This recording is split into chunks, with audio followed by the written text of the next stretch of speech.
একটি ছোট গ্রামে দুই বন্ধু থাকত। রিয়াজ ধনী পরিবারের ছেলে আর আরিফ গরিব পরিবারের ছেলে।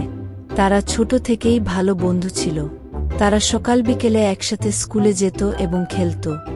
আর গ্রামের সবাই বলতো এরা একে অপরের জন্য সবকিছু করবে। একদিন ধনী ব্যবসায়ী ঘোষণা করল সবচেয়ে ভালো বন্ধুদের পুরস্কার দেবে এবং 1 সপ্তাহের জন্য বন্ধুত্ব পরীক্ষা করবে। প্রথম দিন আলাদা ঘরে থাকায় রিয়াজ আকর্ষণ অনুভব করল খেলনা দিয়ে খেলতে, কিন্তু আরিফ মানা করল। একদিন বাজারে একটি দারিদ্র্য শিশু বই কিনতে পারছিল না। আরিফ সাহায্য করল আর রিয়াজ পাশে এসে বলল, আমার বন্ধু, আমি তোমার পাশে আছি। শেষে তারা পুরস্কার পেল, কিন্তু সবচেয়ে বড় পুরস্কার হলো সত্যিকারের বন্ধুত্বের মূল্য বোঝা, যা জীবনের সবচেয়ে বড় ধন। গল্পটা ভালো লাগলে দুই বন্ধুর জন্য লাইক দাও, চ্যানেলটি সাবস্ক্রাইব করো।